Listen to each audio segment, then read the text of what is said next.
murahari muvuge ngo amen. Twongere Imana amashyi ku byabaye byose. Tumuongeze Mungu makofi kwa yale ambayo yamefanyika. Turanezerewe kuba hano hantu. Tunafurahi kuwa mahali hapa.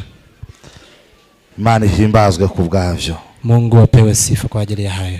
Ngoma za 2:14 maze abantu banje bitiriwe izina ryanje nibicisha bugufi bagasenga bagashaka mu maso hanje bagahindukira bakereka ingeso zabo mbi naje nzumva ndi mu ijuru mbababarira igicumuro cyabo mbakiriza igihugu. Amen.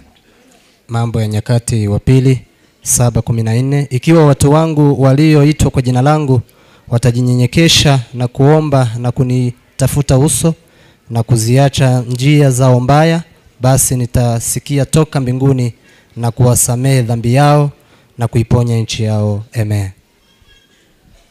Duhaye agaciro bene data bose bahagaze, arabari hanze arabari hano mu ndani bahagaze, namwe mwese abicaye bavyeyi bacu bashiki bacu bakuru bacu barumuna bacu. Imana bahumugisha ba mama namwe ba papa guhagacira iki gikorwa kandi mugatuza kugira ngo mwumve ivyo Imana yatunyujijemo. Tubihaye agaciro, murakoze. Tunachukulia kwa dhamani wale wote ambao wamekaa kwenye uwanja huu, ikiwa wa mama wa baba vijana, nyote tunawashukuru kwa sababu ya kukaa hapa. Turashima kubwa umuyobozi wa gahunda nawe tumuhaye ikaze. Karibisha pia kiongozi wa ibada.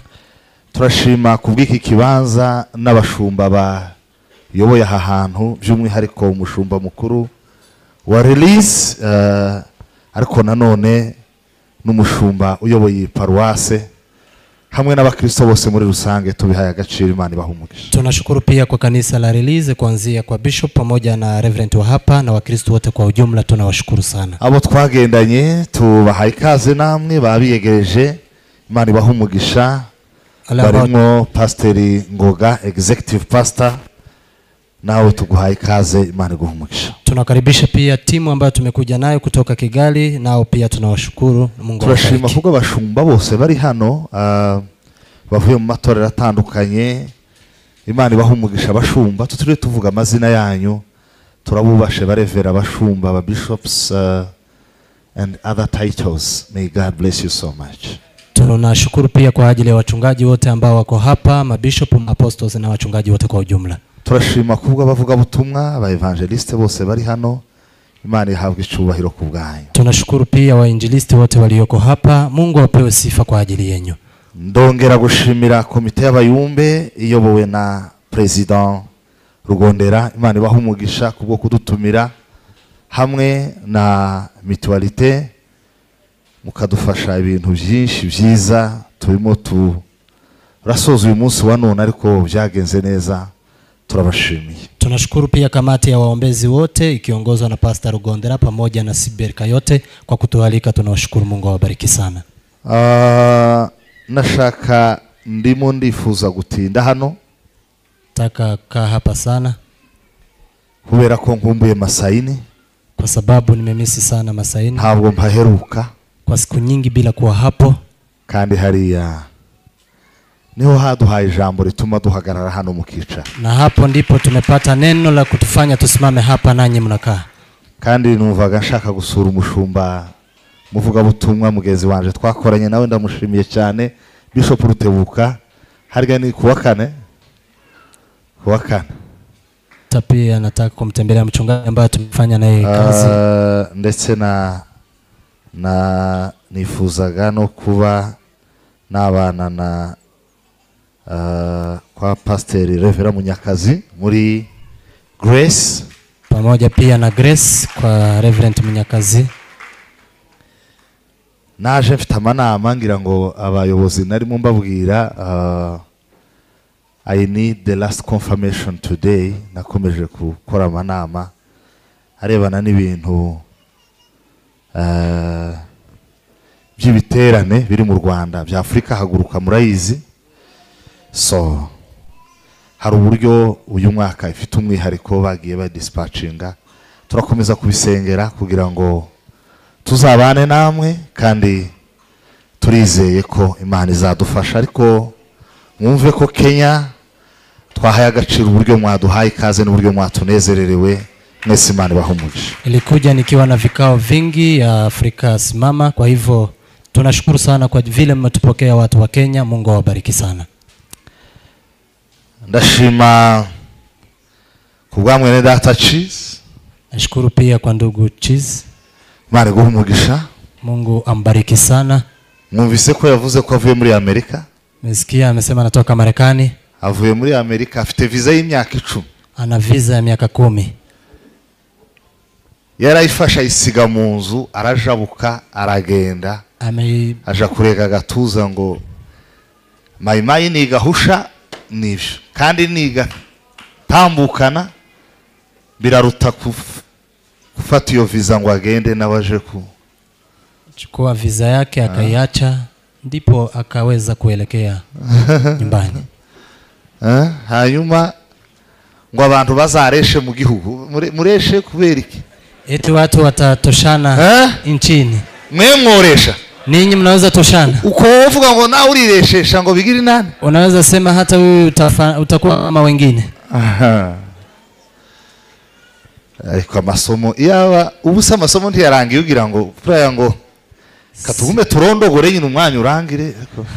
Cha tuendelee kuongea uishe, lakini masomo ni kama yameshaisha. Niyo mpamvu umuntu uhagaza kwiye guhagarara, yaruha agapfukama, yaruha akegamira inzu tugasenga. Abicaye aho ndabizi nkari hashobora kuba hari ubushuhe bwinshi nishare. Natwe narababwiye abagabo baraha, ndababwira nti turi abagabo b'abagore bacu, twananiwe kuba abagabo b'abandi bagabo. Nanone ntitwonanirwa bibiri, mureke gadusenge. Abagabo baragiye baje kureba udutuza, natwe dusenge. Ndio maana wale wote ambao wako hapa waendelee kukaa, wale watakao simama wakichoka wapige magoti, kwa sababu ndio tutoe pia mchango wetu ya kuomba. Sema amen. Amen. Yoshua azenguruka mu ngando munsi, amenyesha abantu nimukora amahamba tugiye kwambuka we hakurya Kanani. Vuza impundu urangurura, abwira abandi iby'uwo munsi we, byamamaze Nairobi bikwire mu isi yose. Vuga neza utabitinya kuko umunsi wegereje. Aba Yesu tugiye kwambuka. Vuza impundu urangurura, abwira abandi iby'uwo munsi we, byamamaze Kitengela bikwire mu isi yose. Vuga neza utabitinya kuko umunsi wegerejeyo. Aba Yesu tugiye kwambukayo. Yoshua azenguruka mu ngando munsi, amenyesha abantu nimukora amahamba tugiye kwambuka hakurya Kanani. Vuza impundu urangurura, abwira abandi iby'uwo munsi we, byamamaze Gidurayi bikwire mu isi yose. Vuga neza utabitinya kuko umunsi wegerejeyo. Ashenize bonera faina bo shao vagila hazmalai korie wangila zambani ya brovene mari fanira otasovige dezande yako abazakoma nakurugi ugaramwe basabari musimbaze usabayo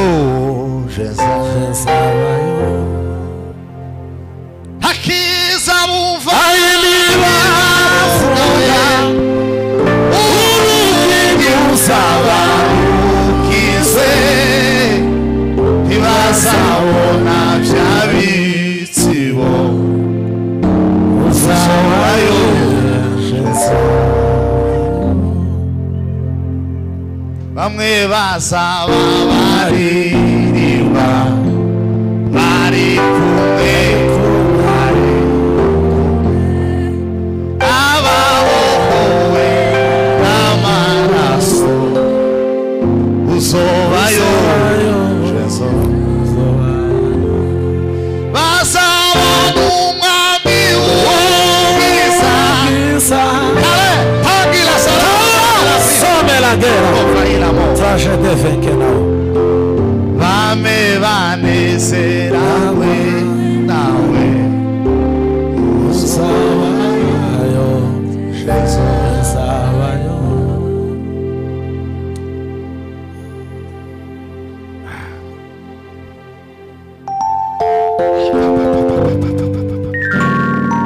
sinzi kukwigisha bigishobotse Sijui kama kufunza itawezekana.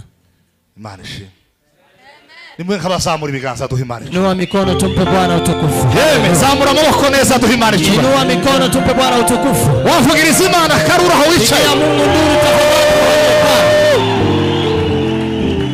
hakiza mufani wavuga ubwiruzaba kizwe ibazaba jabitsibo uzobayo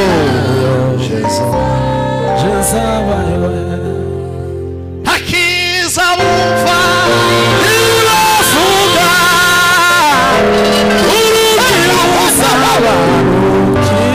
haila zamani ya boge Serena fario onao. rafo Sekereze veta onagenda. uzobayo Usawayo. shezo buri muntu uri aha navuge ngo Mana turarambiwe Kila Maana mtu aliye turara. hapa aseme Mungu tumechoka. subiramo ngo turarambiwe Sema Turara. tumechoka. bamwe bazaba baririmba we bari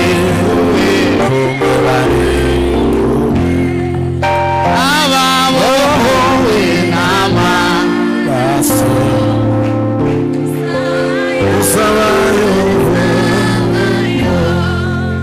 bazabona umwami w'ubwiza abw'umubabaro uzobaho bame banezerawe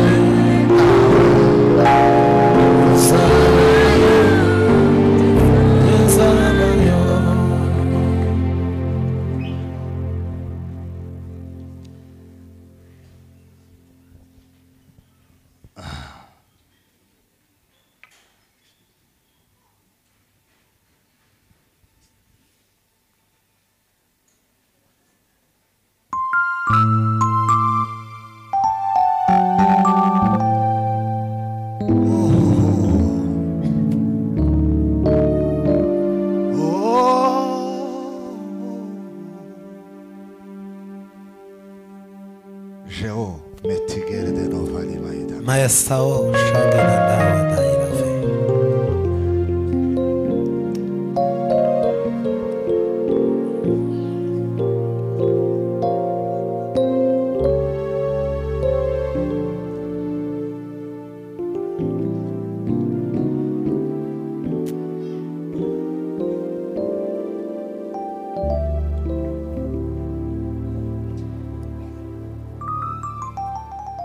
nubwo ijoro ryatinda guca hirya no hino Kaburizira. iri joro we iri joro nubwo ryatinze guca hirya no hino nta nzira tubona we ubwo ijoro iri joro ryatinze guca hirya no hino nta nzira tubona we mumure shikame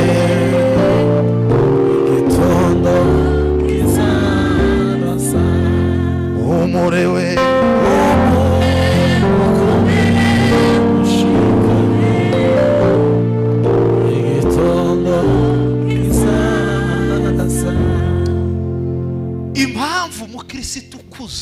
agomba gusengera igihugu ce n'ubwoko bwe nizi. Sababu Mkristo aliyekomaa anafaa kuombea nchi yake na taifa lake ni zipi? Guhagarara havuye chairman, Kusimama hapa kukitoka chairman, hakava cheese, kunatoka pia cheese, hakava n'abandi, na wengine pia walitoka. Vyo kwitwa ko tutazi ico twahamagariwe. Inaweza ikaitwa ya kuwa hatujajua kile tumeitiwa. Ariko urwo n'urwego rw'imitekerereze rushaje rutari no muri Bibiliya.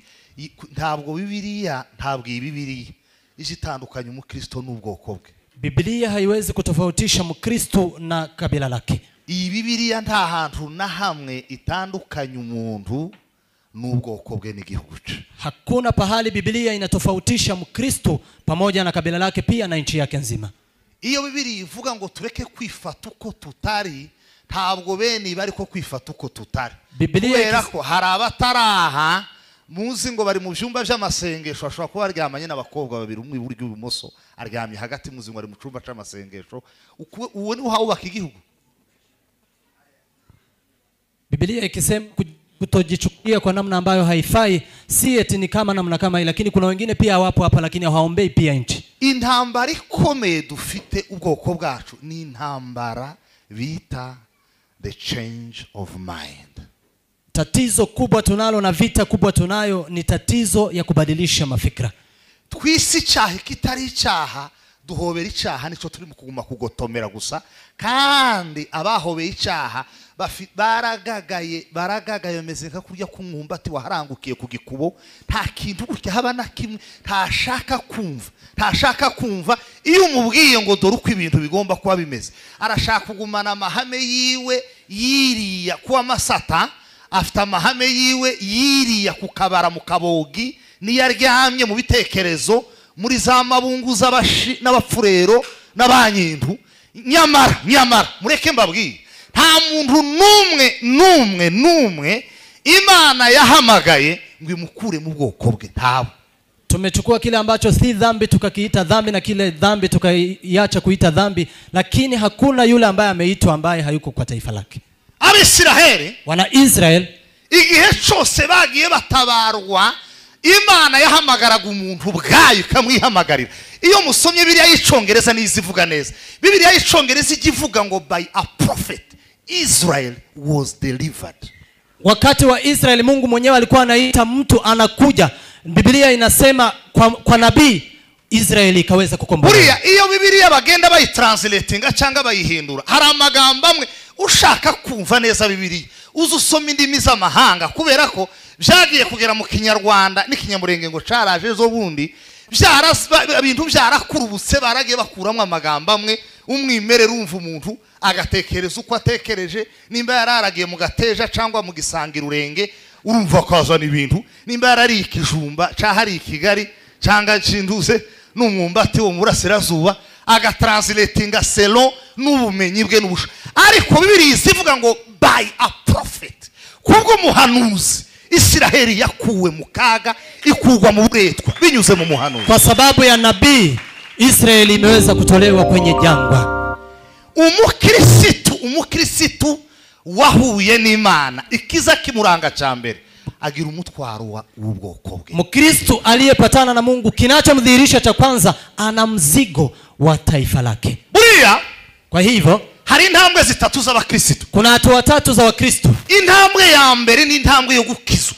Hatua ya kwanza ni hatua ya kuokoka.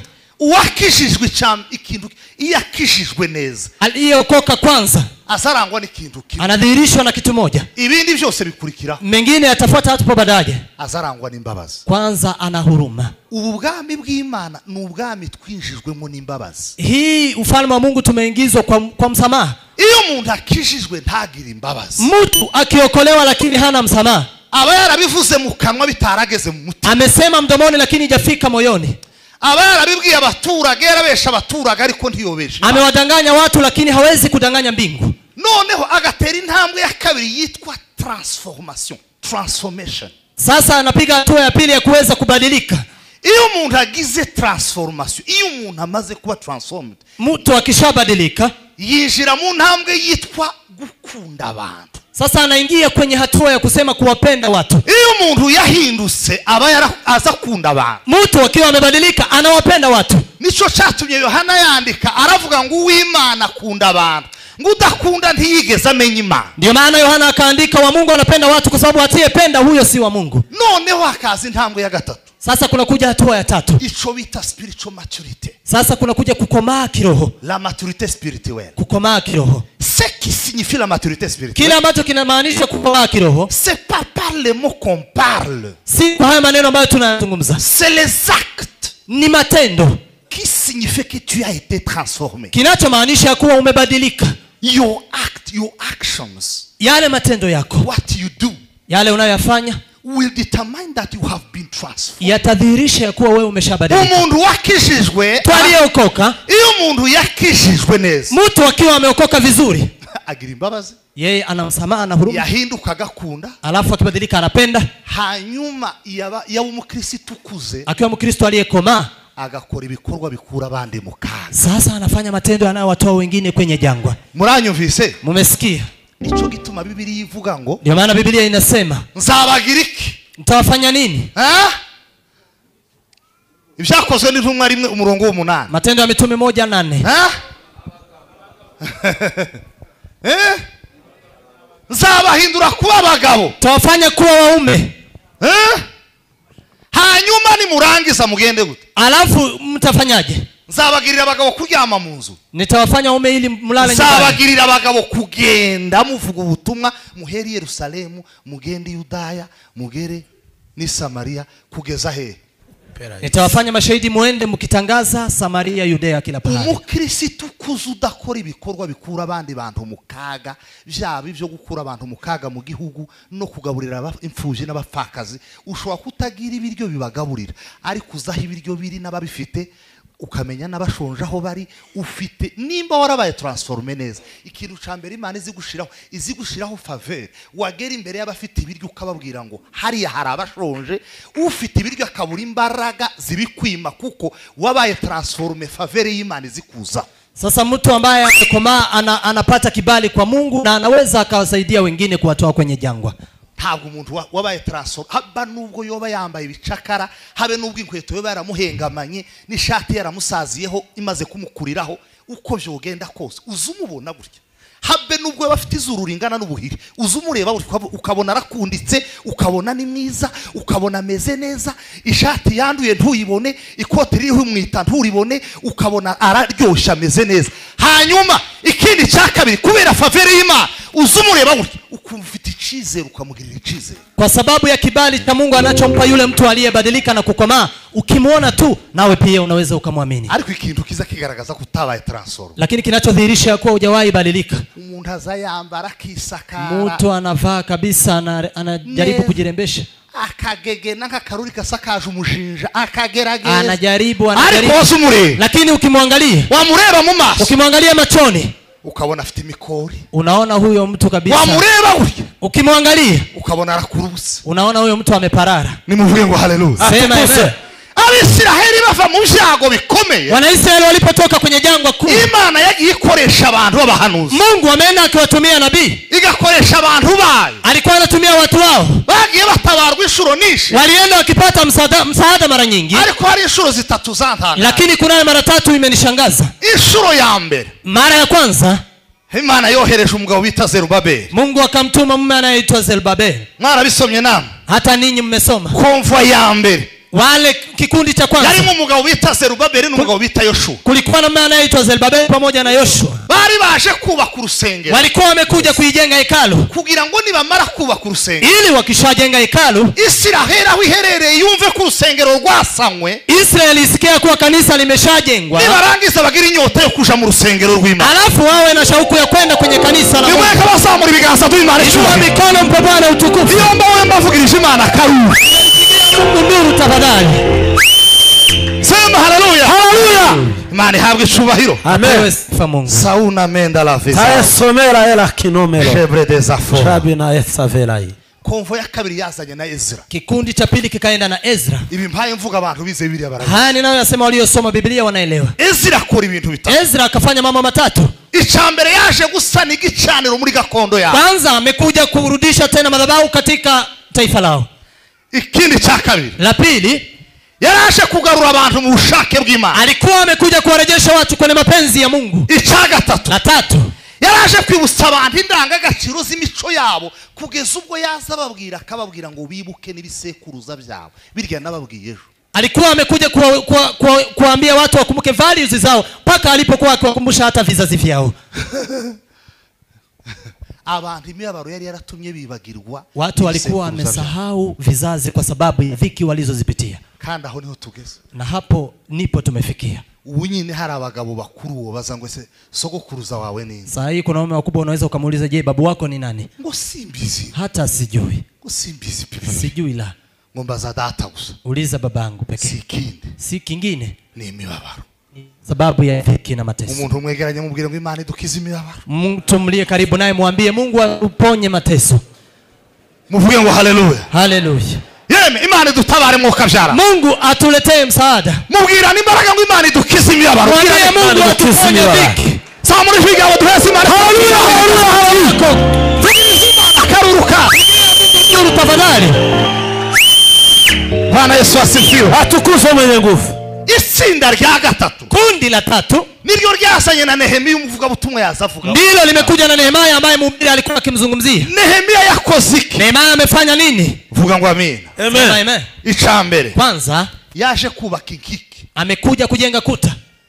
Yarasomye asoma amateka y'iwabo. Amesoma historia ya kwao. Arareba nubwo yari ibwami yari yahaze. Hata kama alikuwa ufalmeni akiwa ameshiba na kula. Ariko impishi ibiryo byiza by'ibwami byateswe neza, yamugusha neza. Lakini shibe aliyokula ufalmeni lakini haikuwa sawa kwake. Bibiri zimbwira ngo umwama murebye mu maso. Biblia ikasema mfalme alipomwangalia machoni, ngo amubona n'umwijima. Akamuona na giza.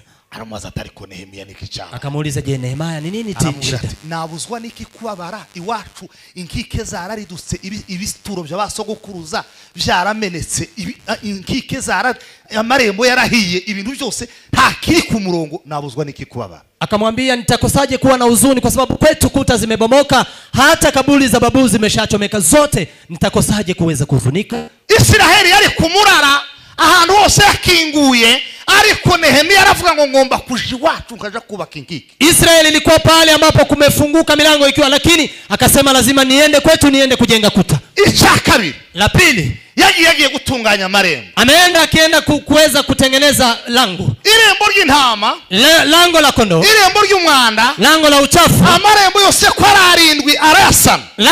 Lango zote zikiwa 7 akaweza kuzitengeneza na akaweza kuzilainisha vizuri. Icho ni chakabiri. Hilo ni jambo la pili alilolifanya. Ni mwumvi kintu cha gatatu chanditse muri Biblia abantu baza. Sikiliza cha tatu alichokifanya kimeandikwa kwa Biblia.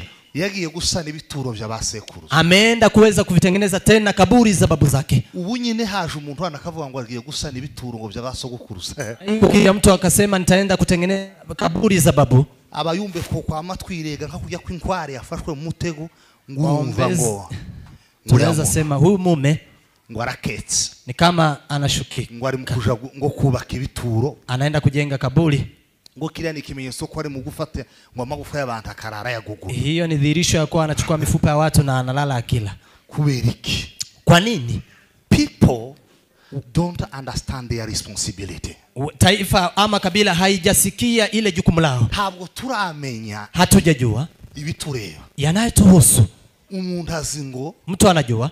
Nyuma yo gutanga umusanzu. Baada ya kutoa mchango. Nyuma yo kureka umwana we wagiye akagumayo. Baada ya kuacha mtoto wake anabaki huko. Ngo birahagije. Eti hiyo inatosha. Abandi bazi ngo twego abapasteri. Wengine wanajua sisi wachungaji. Ngo tugomba guhagarara gusantura kwa amatugira za karavate nkizi zose umuntu akamagira ucyankanya mujongo ngurumangwa. Eti tunafaa kusimama. Ngo haleluya. Haleluya. Ibyo ntabwo bigezweho. Hiyo ni mambo ambayo haivumi. Ikintu kigezweho. Kile ambacho kinavuma sasa. We need to provide solutions. Lazima tuweze kuleta suluhisho. Tugomba kuzana ibisubizo ku bibazo. Lazima tulete majibu kwa matatizo yaliyoko. ntukore ico udashoboye, usifanye kile ambacho huwezi, ariko kandi ntutegereze ngo Imana ikore ico udashoboye utarakora ico ushoboye. lakini usimngojee Mungu afanye kile ambacho huwezi na hujafanya kile ambacho unaweza. Impamvu zitanu zigomba gutuma umukristo kuzasengera igihugu ciwe. Sababu 5 zinaweza kumfanya Mkristo aliyekomaa kuombea nchi yake. Impamvu ya mbere, Sababu ya kwanza, kudasengera igihugu uri umukristo nukukigambanira kimwe n'abagambanyi bose. Kutoombea nchi na wewe ni Mkristo, wewe ni kama msaliti, kama vile wasaliti wengine. Nimba uri umukristo ukabutaho usengera igihugu ciwe, Kama wewe ni Mkristo lakini hujaiombea nchi yako, kurakigambanira, wewe ni msaliti. Habe nubwo tovuga ngo umwana yihishe hariya ngundi ari muri yambushe hariya, ubuha utanga icuho gituma abanzi bacu baturwanya biboroheye. Na hata kama hujasema ako hapo, lakini ni kama unatoa mwanya, adui wanaingia wapate vile bakutupaganisha. Ndabarahiye intambara twaturwana ntabwo ari intambara y'amasasu gusa, ahubwo ni intambara y'umwuka. Vita tunayopigana si vita ya malisasi pekee, lakini pia ni vita ya kiroho. Nimba bababwira ngo abana baragenda bakajana imbunda ari nzima, bagera ku rugamba zigakare, bisobanuye iki? Wakiwaambia watoto wanaenda vitani lakini wakifika silaha hazifanyi, kwani hiyo inamaanisha nini? None se odioza bafure ntimwazumvise ngo masango ngo tukahangira ngo byoshi tukahangira ngo imbundu sizabo zitangalasha. Ntabwo mwajumvise? Hao none abayumbe gusa ko bararya imireta hangaha, inda zimeze nk'ibibindi, turi mu kurya gusa abantu bakarya bazura ngo none bishe. Sema wewe Ahimidiwe Jehova, atukuzwe mwenye nguvu. Bwana Yesu asifiwe. Haleluya, haleluya. Haricho tugomba gukora, lazima tufanye kudasengera igihugu, kutoiombea nchi, nukugambana kimwe n'abantu, ni kusaliti kama vile wengine pia. Nimba mvukana na mwene dada, kama nazaliwa na ndugu, hakaza umuntu aje kunyisha na anakuja mtu kuniua, uyu nguyu akabibona ko hari umuntu uje kunyisha, huyo anaona ya kuwa kuna mtu anakuja kuniua, ntabara na asinisaidie, bakaza bakanye, na wanakuja wananiua. Ntabwo yanyishe, hajaniua, ariko yagize uruhare mu lakini amejukumika ili nife, kubera ko kwa sababu ntabwo yakingirije abaje kunyica ngo bambure, hakuwazuia wale wa kuniua ili wanikose, kandi ntiyaje ngo tugeragezanye imbaraga zacu twese turwanye umwana, na hakukuja ili tujaribu na nguvu zetu sote tumpiganishe adui. Umva mbabwire ndabibatangarije, kandi ibyago nabavyumvise batazabikora. Nimba utahusengera igihugu cawe, ntabwo uri kure y'abagambanira ubwoko, uri umugambanyi. Kama huombei taifa lako, wewe pia ni msaliti kama vile wengine. Ariko iri jambo nanone niryo, hili neno ni ukweli. Nishaka ntahe iryo ngiri, hata nikirudi nirudi na hilo. Yemimano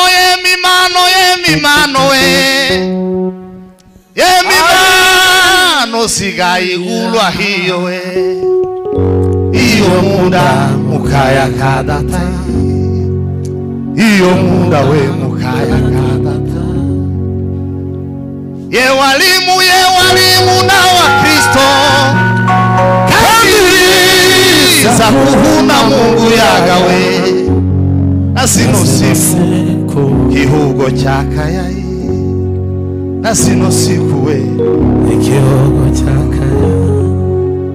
Afise demeri profena nao semera olange na gamza tarokevi. Impamvu ya kabiri Mkristo kuza kuya gusengera igihugu. Sababu ya pili Mkristo aliyekomaa anafaa kuombea nchi yake niki ni nini? Umukristo kuze, Mkristo aliyekomaa ntabwo ari umutwaro isi igomba kwikorera, ahubwo ni umutwe ugomba kwikorera imitwaro y'isi. Si mzigo ambayo dunia inafaa kumbeba, bali ni kichwa kinafaa kubeba mzigo ya dunia. Ikiza kikubwira ko umukristo ari umukristo kuze, kinachodhihirisha kuwa Mkristo ni Mkristo aliyekomaa, ahorana imitwaro, yeye anakaa na mizigo. Natangajwe n'ijambo ryanditse muri Yeremiya, namwe mwararisomye, rivuga ngo icamba ngo umutwe wanje ngo gahindukira ibargike ya marira. Ngelinipa kichwa langu kibadilike kuwa chemchemu ya machozi. Nililie nini? Akaririra Amerika, alilie Amerika. Akaririra visa se, alilie visa. Karirira ubwoko, nililie taifa la Mungu. Karirira Yerusalemu, nililie Yerusalemu. Umukristo kuze, Mkristo ambaye amekomaa ntabwo ari umutwaro kwisi, si mzigo kwa dunia, ahubwo ni umutwe wikoreye imitwarire, bali ni kichwa kinachobeba mizigo iliyoko duniani. Ni muri komera mashariki, pigeni makofi kwa hilo.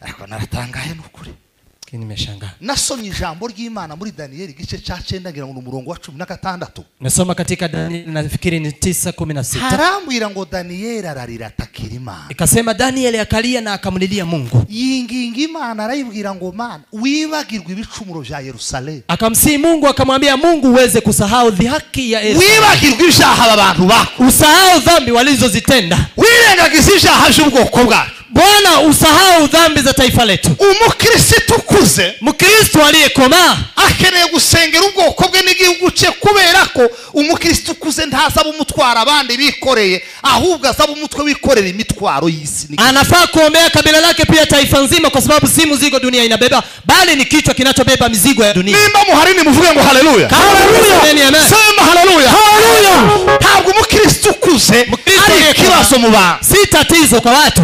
Oya.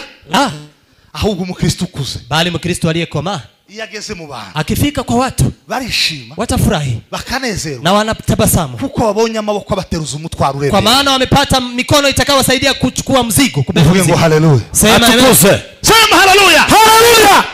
Ukunaje kubakubitiramo nimekuja ili niwasaidie kandi mutagira ngo iwacu ntitwadusenga na msidhani huko kwetu atuombi. Dufite gahunda ihoraho yo gusengera ubwoko nuri ya president wa gakondo. Tuna mpango wa kuombea kabila hata huyo president kabiri mu cyumweru 2 kwa wiki. Nubu dufite andi masengesho umwuka yatubwiye tugomba kwiriza mbere y'uko kwezi kuranga. Na saa hii tuna maombi ambayo Roho ametuambia kufunga kabla ya mwezi huu ambao unakuja. Ko bararya gusa ngo abahanuzi ngo barahanuye. Eti manabii wametabiri ngo ibintu bizogenda. Eti vitu zitakwenda sawa. Karangwa ikivuguto gusa ni totototo n'inkono y'amateke karatogota munda. Iki ni igihe cyo gusenga. Hii ni wakati wa kuomba. Ntabwo kari igihe cyo kuryama. Hii si wakati wa kulala. Kandi reka mbarahira Imana Yesu. Na wacha niwapie Mungu wa mbinguni. Habana bahebagambanira ubwoko mu mitima bataraja kuri social media ngo babivuge. Na hata wale ambao wanasaliti taifa lakini hawajaenda kwa social media. Ntabwo Imana izabura kubahana ndabarahiye Imana. Mungu hatakosa kuwatia katika jina la Yesu. Abagambanira mu mutima n'ubu nyine twatuvuga ya magambo hari abantu bafite imihingo mu mitima nk'imbe zigisanya.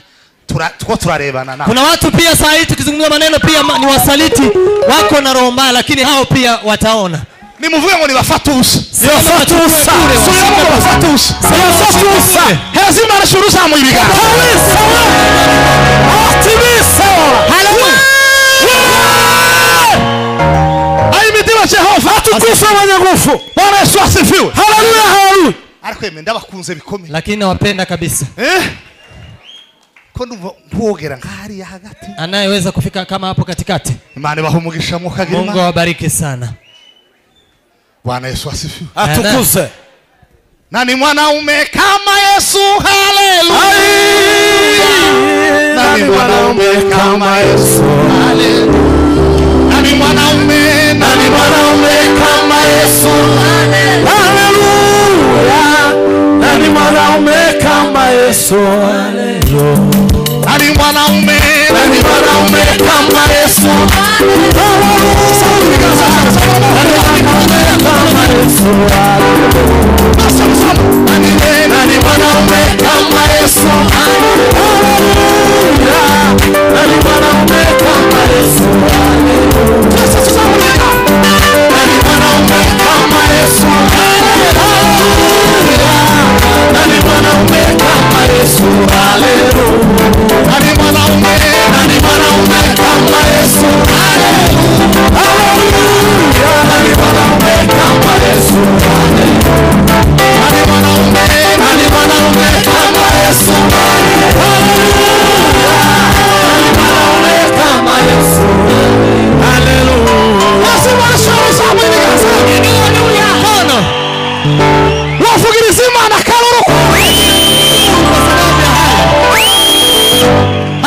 Jehova asifiwe mwenye nguvu. Nani mwanaume kama Yesu?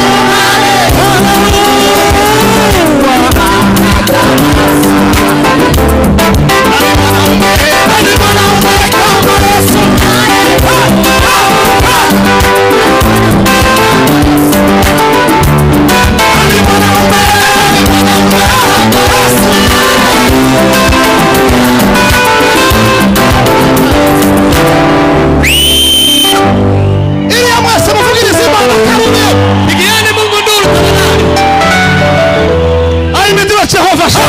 abanyagufu. Imana ishimwe yaduhaye. Imana ishimwe. Apewe sifa. Imana ihabwe icyubahiro. Atukuzwe.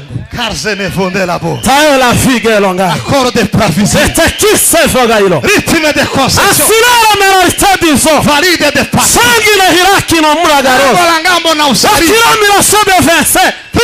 Paksikiriza dezo. Ngaso langambo na. Asilawe karigara savango la. Ngaso zangazi ya chu. Bina saso vig. Tasho bitwaye bankugira ushakuma. Fanya tu.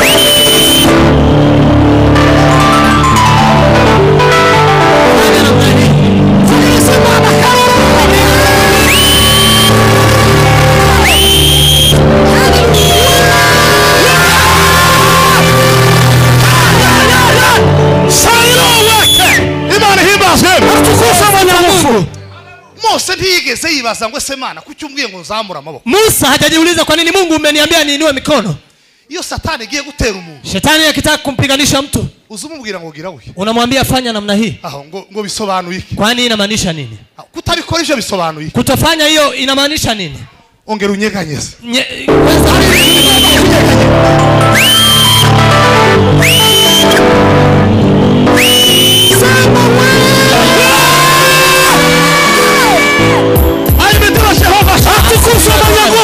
Imana ishimwe yemwe. Yabishubahiro.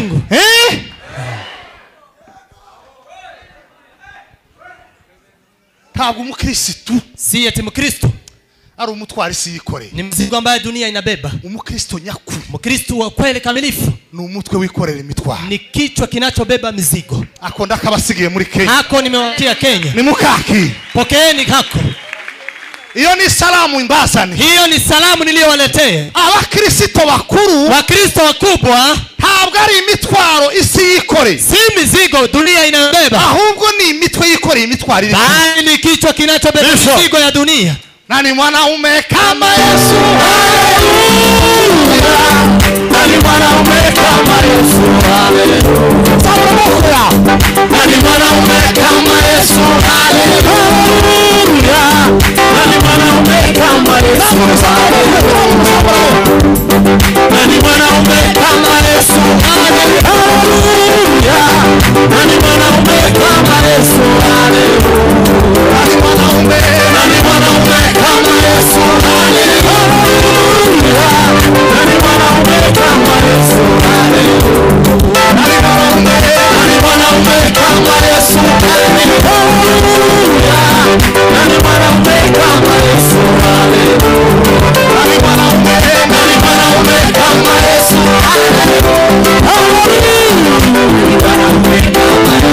Haleluya. Mukomere Imana amashyi mwese. Yesu asifiwe. Atukuzwe. Impamvu ya gatatu umukristo kuza kwiye gusengera igihugu cye. Sababu ya tatu ya mkristo aliyekomaa anafaa kuombea nchi yake. Jebre de Xaforie. Shamira hora gari makizoga. Jebre de Garie Fone. Akira sofise des antinafao. Rembole fondre de Boga. Wakira miraza vigana rotation. Nimuyumviye impamvu. Sikiliza sababu hii. Hanze ya gakondo yawe, nje ya nchi yako, nta gaciro, nta buzima. Hakuna dhamani, hakuna maisha. Iyo umuntu ari hanze ya gakondo, mtu akiwa nje ya ardhi yake, nta gaciro, nta buzima. Hana dhamani na hana maisha. Ariko naratangaye. Nimeshangaa. Muri ubuzima tubaho. Kwa haya maisha ambayo tunayakaa, umuntu adafite ubutaka, mtu kama hana ardhi, ntabariho. Hayupo. N'ubutaka budafite umuntu, na ardhi ambayo haina mtu, nta gaciro kawe. Nayo pia haina dhamani. Iyo umuntu adafite gakondo, mtu asipokuwa na ardhi yake, nta gaciro, hana dhamani, nta munezero, hana furaha. Umva ya magambo. Sikiliza maneno haya. Imana yabwiye Abraham. Mungu akamwambia Ibrahim. Iramubwira ngo vahuri. Akamwambia toka pahali ulipo. Ujaho nzakwereka. Nenda pahali nitakuonyesha. Kandi aho nuhagera. Na hapo ukifika, icambere kwanza nzaguhindura ubwoko bukomeye. Nitakubadilisha kuwa taifa kubwa. Nugera muri gakondo yawe, wewe Abraham ukabona uyigeze. Ukifika kwenye ardhi yako unaona umefika kwa nchi yako. Nzaguhindura ubwoko bukomeye. Nitakubadilisha kuwa taifa kuu. Nzaguhindura umugisha. Nitakubadilisha kuwa baraka.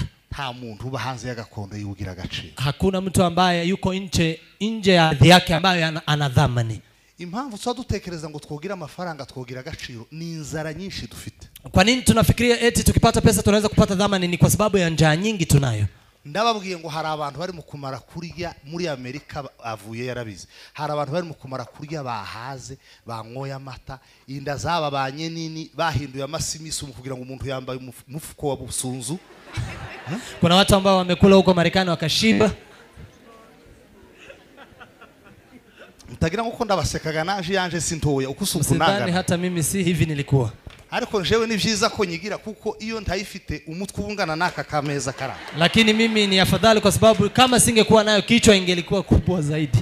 Ngomba kugerageza equilibre kugira ngo ndebe ko nzozanyura mu bantu. Lazima nijaribu kuunganisha mwili ndio niangalie vile itapelekana. Igomba kurenga ari kwigabanyutse cyane nja mu masengesho yo kuyongera kugira ngo haifai kupita hapa, lakini ikipunguka tena naenda maombi kuomba ili Mungu aongezee. Bamara kurya za hamburger, wakimaliza kula hamburger barya ibintu byose birya byose ibintu barya barya bakamavuza induru bakarira aho bahuriye muri kampani, alafu wanalia wakipatana huko kwa kampuni. Nini? Bagakumbura inkeri. Sasa wanamisi vitu za huko kwetu. Zile umushumba yazavuga. Zile mchungaji alikuwa akisema. Bagakumbura ivyuvuga. Walikuwa na misi hizo matunda zote. Bagakumbura guhagarara ku misozi iwacu. Uhavuza gatoritori undariria hakurya. Wanamisi kusimama kwa milima ukiweza kupiga mafirimbi ukiwa pahali huko. Agatoritori murakibuka. Mnakumbuka firimbi ya namna hiyo? Narayenga tekereje nicuye nijoro. Nimeifikiria usiku nikiamuka. Nibuka ko ndaheruka kuvuza gatoritori. Nikakumbuka kwa siku nyingi bila kupiga aina hiyo ya firimbi. Ariko yeme, lakini muziko mnajua umuntu yagaza siga kamyinka, mtu alikuwa anaacha akikamua ngombe agasiga amata munsi y'igiti mu kiraro ukayasiga munsi y'igiti, anaacha maziwa chini ya mti, bukira ni mugoro ukayasanga yose akiri yose mpaka jioni unapata maziwa ipo hapo jioni. Hano uzo yasige kwibarabara minota 2. Waacha barabarani hapa dakika 2 uone.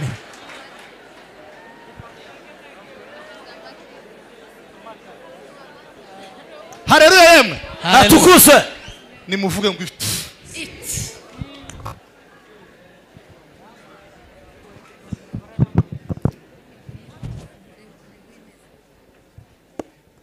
birababasha. Inahuzunisha. Birababasha. Inahuzunisha. Ariko muziko, lakini mnajua umugore umwe warwaye, mke mmoja aliyeugua wonsa ambaye ananyonyesha wasigaye mu muhana, aliyebaki jijini, yagaza yonsa abana bose barize mu muhana, alikuwa ananyonyesha watoto wote waliolia kijijini. Byabaga iwacu honyine cyangwa ni wanyu byabaga? Kwani ilikuwa kwetu pekee? Hata kwenyu pia ilikuwa. None ubu nyine wo mumuha saa hii unaweza ukampa.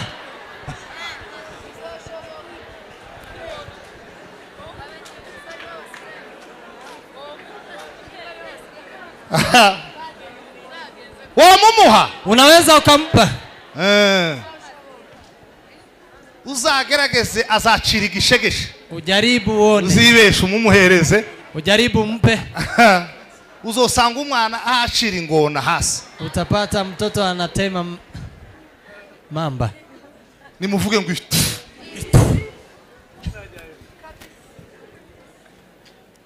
Arke. Hanyuma ngo ndidukeneye gusenga. Eti hatuhitaji kuomba. Ngo twebwe ngo swatuvuga ruka Matayo ruka na Yohana. Sisi tutakuwa tunasema Yohana, Matayo. Ubwire bene wanyu naso na nyoko cyangwa n'abandi. Waambie ndugu zako, baba yako na mama yako na wengine. Ubwoko bwacu bukeneye taifa letu linataka msaada. Kandi imbaraga zitabara ubwoko bwacu. Na nguvu zitakazoleta msaada kwa taifa letu ntabwo ziri mu maboko yacu gusa. Hazipo kwa mikono yetu pekee. Ziri mu maboko y'Imana. Na hata Mungu kwa mikono yake. Ariko mujumve neza. Lakini sikiliza vizuri. Imana izadutabara ikoresheje amaboko yacu. Mungu atatusaidia akitumia mikono yetu. Ntabwo izadutabara ikoresheje abanyakenya. Hata tutusaidia akitumia wa Kenya. Izatabara abanyakenya ikoresheje abanyakenya. Itasaidia wa Kenya ikitumia wa Kenya wenyewe. Nitabara abafureri izakoresha abana babo bafureri. Ikisaidia wafureri pia itatumia watu wao. Nisha gutabara ababembe izakoresha abana babo. Ikitaka kusaidia wabembe pia itatumia wana wao. Ariko natwe. Lakini hata sisi pia. Niba dukeneye ko Imana idutabara. Kama tunahitaji msaada kutoka kwa Mungu. There is a sacrifice. Lazima tuweze kulipa gharama. Hari ikiguzi. Kuna gharama. Ntabwo ari ukuryama kuri za matora. Kulala kwa mattress. Bari mu kwama bizinga nk'inyabiri mu ntebe. Watu wanajikunja. Ivyo bintu ntabwo ari byo. Hizo vitu si hivyo. Ndabarahi. Nawaambia ukweli. Turasabwa gukuka inzara. Tunafaa kutoka kucha. ikime kikaturenga tukagira indara amaboko akagagara tunaganda mikono.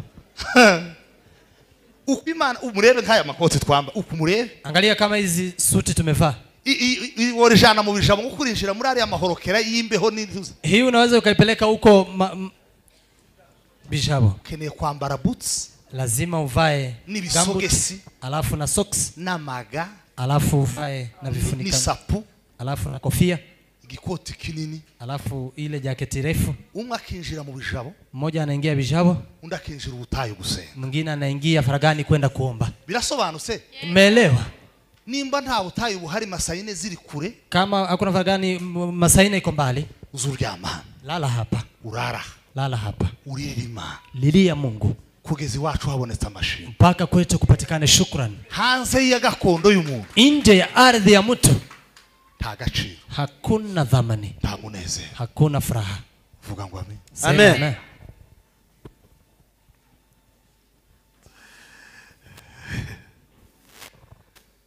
Impamvu ya kangahe? Sababu ya ngapi? Ya kane. Ya 4. Hanze ya gakondo y'umuntu, nje ya ardhi ya mtu, ibyishimo bye ntibiba byuzuye, furaha yake haiko kamili. Nababwiye ko mvuye i Burayi. Nimewaambia natoka Ulaya. Umwaka ushize narindi. Mwaka uliopita nilikuwa huko. Twatangiye amatorero n'ubu mfite gahunda yo kuja kuyasura uyu mwaka. Tumeanzisha makanisa huko, hata nina mpango wa kwenda kuyatembelea mwakani huu. Nukuri. Ni ukweli. Nta munezero uri. Hakuna furaha huko. La. Maze imyaka myinshi mbwira abantu ngo. Nimemaliza miaka mingi nikwambia watu. Amafaranga sibwo buzima. Pesa si maisha. La. Nabayeho ntayafite. Nimekaa bila. Nubu nyine ko ndashaka yandi. Na saa hii natafuta ingine. Ariko ayo kungaburira ndayafite. Lakini ya kunilisha ninayo. Ako nabonye atagira ubuzima. Lakini nimeona haina maisha. Twabaga mu nzu imwe y'icumba kimwe na salo. Tulikuwa tunakaa nyumba moja, chumba moja pia na sebuleni moja. Na papa na mama n'abana 5. Na baba na mama na watoto 5. Twagaza duseka kandi twari ubusa. Hari abantu banzi hano tulikuwa tunacheka tukila bure. Inka nishinzi data yatunze n'inka 7. Ngombe nyingi ambazo najua baba yangu amewahi kuwa nazo ni ngombe 7. Kandi inka z'abakene zazitinda kubyara. Na ngombe za maskini wanga zinachelewa kuzaa.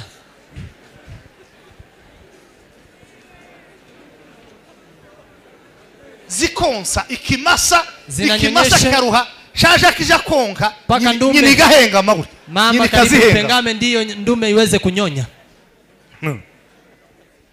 Tutagira masambu sinzi ibintu byatu bila kuwa na mashamba sijui imekuwa twagiraga inzara ntasi tulikuwa na njaa ambayo sielewi, ariko twagiraga umunezero, lakini tulikuwa na furaha, tukishima, tunafurahi. Papa kaducira imigani, baba anatuletea methali, mama katugira ibisakuzo, mama pia anatuambia mambo ya ngo sakwe ngo ruzi ngo nije watanze umuzungu kwambara karavante ivyo ntavyo muzi namwe, si hata hayo mnajua pia. Tugaseka, tunacheka, tukigana abantu, tulikuwa tunawaiga watu, tukagira ururimi rwo mwacu, tulikuwa na lugha ya kwetu, ku buryo dushobora kuganira iminota 30 tawumva ivyo. Na kwa sasa tunaweza kuongea kwa dakika 30 bila hata kuelewa ni nini. Saa 7 ya usiku akaba aribwo turya, ndipo sasa tunalala. Ubu mfite izu yanje bwite, saa hii nina nyumba yangu binafsi, ifite ivyumba 4, ina vyumba 4. Igice kimwe iyo mba n'abana, sehemu moja pale nakaa na watoto, hariyo za dusha, hariyo za toilet, kuna bafu pia kuna toilet. Icumba canje ndaramwe, chumba changu ambacho nakilala kirangana niyo nzu twabagamo twese, inatoshana na hiyo nyumba ambayo tulikuwa tunakaa sote. Ariko hari igihe mba meze nk'inyabo bateye urusenda mu maso, lakini saa zingine nakaa kama paka ambayo imewekewa pilipili machoni. Nta munezero, hakuna furaha. No seka mfite umwanya wo guseka, naweza kucheka, nina muda wa kucheka, kandi simbuze ndi $100 mu mufuko, na sijakosa maybe $100 kwa mfuko, simbuze n'izindi $100 na kuri konti, sijakosa maybe 100 kwa account, kazangenda nkutahureba, lakini naenda ni kama mtu ambaye haangalii. Nukutwara imodoka nkazanyitwara urimo, nikubeba gari, ndagera muhira, tafika nyumbani, nagera ku gipangu ngasona, kabwira umuzamu ngo ese abadayimoni bagutena abanyabaki kutakingurira, nikamwambia mzamu, namwambia mbona ufungu mlango, napiga holi, namwambia mbona ufungu, ngira umuzamu uri umusinzira, Imana yanze ko mwiruka na iyi Celeste aramuzi pastor n'ubu Anamjua turacaba pastor. Hadi saa hii tuko na yeye. tugiranye imyaka 12 Tumemaliza miaka 12 naye.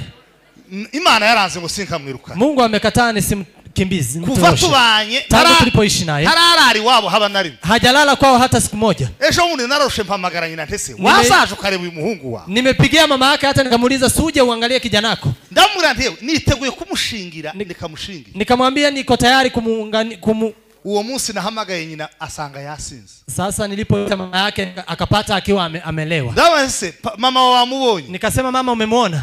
Ngo ya boss. Hapana boss. Ari bintu birakasa. Mambo ni magumu. Nijo umuntu agataha akaryama. Ni hayo mtu anakuja na kulala. Abana bwaza busha mu gitondo. Watoto asubuhi bakaza bati daddy.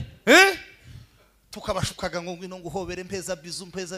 Sasa unamwambia ni kisi. Umwana akampobera mara kundi ngaho genda usange nyoko ukagira. Namwambia nenda ukapate mama yako, mkute mama yako.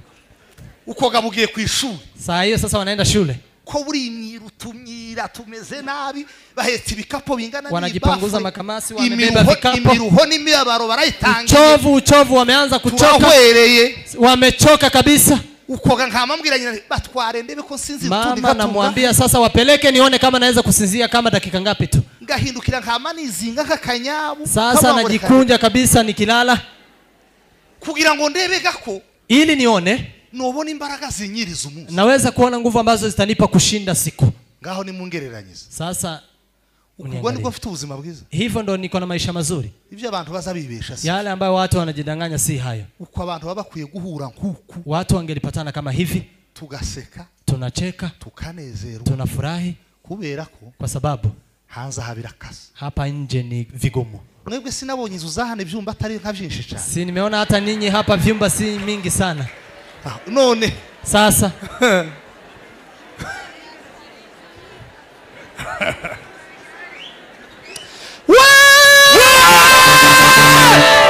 Haimitiwe atukusa kandi ganono nintoya za atari nizanyu na ni ndogo tena. Iya basari ntoya zikaba nizanyu. Zingelikuwa ndogo lakini ziwe zenyu. Nimuvuye ngo Imana dutabare hemwe. Sema Mungu atusaidie. Sasa muri bigaza tuvuye ngo Imana dutabare. Tusaidie. Uko utazamuye amaboko ntukene ko Imana gutabara. Wewe hujainua mikono utaka tuzamuye amaboko tuvuye ngo Imana dutabare. Imana dutabare. Tusaidie. Kugirizima. Ya Mungu ndugu. Sema haleluya. Atukuse. Narimo mvuga ngo impamvu yakano umuntu agomba gusengera gakondo yiwe n'ubwoko bwe n'igiguce. Nilikuwa nasema sababu ya ine ya kumfanya mtu aombe taifa lake, kabila lake na nchi yake. Nuko hanze ya gakondo nta munezero nje ya ardhi yako hakuna furaha iliyojaa. Bwana Yesu asifiwe. Asifiwe. Umuntu usoma Kinyarwanda neza nasomera. Mtu ambaye anasoma Zaburi 137 umurongo wa 4 kugeza kwa 6. Zaburi 100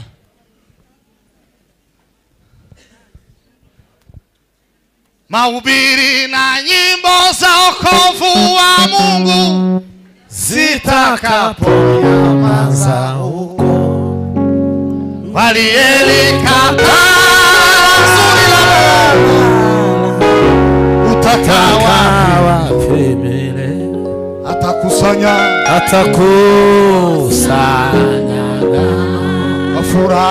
kwa furaha bali makapi yote yatatupa motoni afike utako. Hafuga guteme. Nasemaje? Zaburi 100. Ninde wahageze? Nigute twaririmbira indirimbo z'Uwiteka mu mahanga. Yewe Yerusalemu ni kwibagirwa. Ukuboko kwanje kw'iburyo kuzibagirwe gukora. Komeza ugere kuri 6. Fikisha. Ururimi rwanje rufatane n'urusenge rw'akanwa. Ntabwo hanze ya gakondo haba umunezero wuzuye. Nje ya ardhi yako hakuna furaha iliyojaa. La. Mureke mbabwire. Cyani waambie. Ubundi hari umunezero no kwinezeza. Kuna furaha na kujifurahisha. Timubizi? Si mnajua hivyo? Uko nimuzamona abayumbe batambukana. Hivyo waombezi wanapita hapa. basa bashina ukabona ko barashina wanacheza unaona wanacheza harimo abantu banezerewe ikiwa watu wamefurahi harimo abandi bahebinezeza bashaka gusa kwereka abantu ko banezerewe ariko batanezerewe ikiwa watu wengine ambao wanajifurahisha lakini wanaonyesha watu walikuwa wamefurahi lakini hawajafurahi hase y'agakondo yawe ntuzuneze gusa winezeza kandi umunezero wo gushakisha tuzufata na nje ya ardhi yako unajifurahisha hutafurahi na furaha ya kutafutisha haiwezi kudumu uzugenda bakakubaza ngo se ngo uko mu Kenya uti kwenu ni wapi harya kakantu wavuze naga ushako ushago aho ariko yeme ifite nahari hafu yaza ngo none se ngo harya iwanyu ngo nguvuka mu Mutaranto ya iwanyu ni kukabara none se bimeze gute sasa ikoje ai tugahoma tibifata tunajaribu kufunika lakini haiwezi kushika niki gitaka kitarimo amaseba z'abahoma kigahomoka wahoma kigahomoka Imana dutabare Mungu atusaidie twaririmbira dutindirimbo zo witeka Imana mu mahanga tutaimbaje nyimbo za Bwana Yesu katika mataifa yewe Yerusalemu ni kwibagirwa Yerusalemu nikikusahau ukuboko kwanje kuburyo kuzibagirwe gukora mkono wangu wa kuume uweze kusahau kutumika ururimi rwanje ruzafatana n'urusenge rw'akanwa na ulimi wangu uweze kushikana na dari ya kinywa impamvu ya nyuma sababu ya mwisho ya tano umukristo kuza agomba gusengera igihugu cye n'ubwoko Kristo aliyekomaa anafaa kuombea nchi yao imvune munyumva kakanda sikiliza jambo hili imvune uvunikira gakondo yawe uchovu unaochoka kwa ajili ya ardhi yako ni kimwe mu biguzi biguha mu burenganzira busesuye ni mojawapo ya dhabihu unayoitoa ili uweze kupewa uhuru wa kudumu murumvise mumesikia kugira ngo gakondo ibi yawe ili ardhi iitwe kuwa yako ntabwo ari uko havukiye gusa si kwa sababu umezaliwa hapo pekee ikiguzi utanga ile malipo utakayotoa buri wacu suko leo twavukiye si ati kwetu ni kwetu kwa sababu tumezaliwa huko nuko kuva kuri bagafinda bapfuye bakicwa n'intare baza bicwa n'intare babashaka igihugu ni kwa sababu kuanzia kwa kina Gafinda waliokufa kwa simba walikuwa wanakufa kwa ajili ya kutafuta nchi nuko amaraso y'abandikora ari hariya yavi ni kwa sababu damu ya kina Nikola yako hapo kwa ajili ya nchi nuko amaraso y'agakunzi yamenekeye Uvira kwa sababu damu ya gakunzi imemwangia huko Uvira nabari abana baguye mu Turambo na hao wengine wamekufa Turambo Mikenge nabaguye hari hose Rurenge huko pale kokote Rulenge ari ya maraso hizo damu ni yahaduha uburenganzira muri kiriya gihugu ndiyo anatupa kuwa uhuru katika nchi hiyo ukundi mureba abana baheba biyama aba bagabo abantu baheba kuri imyigaragambyo hano muri Kenya uburenganzira bw'igaragambyo ko ukorera hejuru y'amaraso y'abavyeyi babo bapfuye muri iki gihugu abanyamurenge nabo bazahaguruke bakore nkabiriya turebe bohambira abantu ko kujya kwimyogesho bakazagufunga mu giti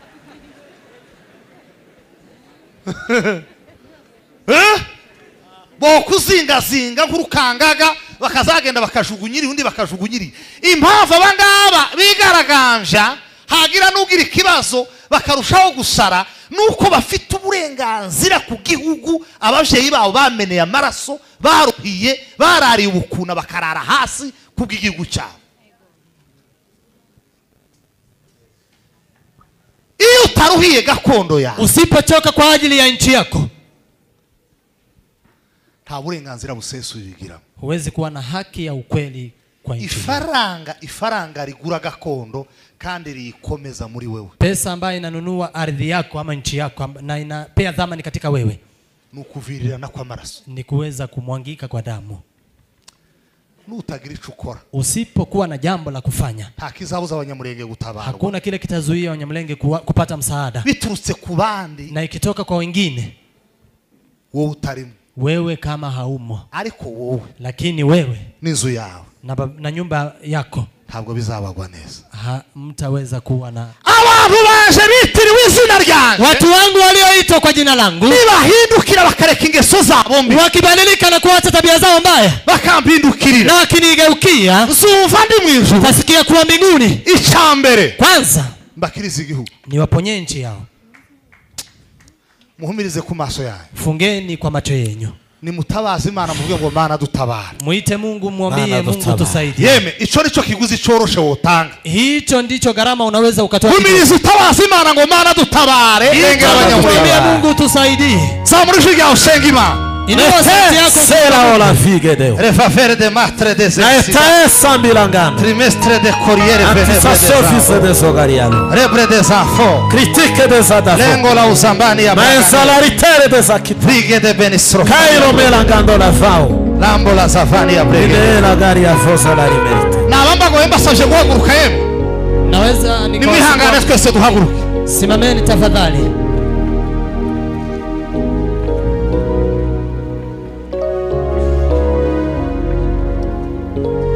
Jefre de mene provani. Ai so wa ila ganda la gerai. Atatenda mambo makuu. Atatenda. Hakuna neno. Silowezekana. Atatenda mambo makuu. Atatenda. Atatenda mambo makuu. Atatenda. Atatenda mambo makuu. Hakuna neno. Hakuna neno lisilowezekana. Atatenda mambo makuu. Hakuna neno. Lisilowezekana. Atatenda mambo makuu. Hakuna neno. Hakuna neno lisilowezekana. Atatenda mambo makuu. Hakuna neno. Hakuna neno lisilowezekana. Atatenda mambo makuu. Hakuna neno lisilowezekana. Atatenda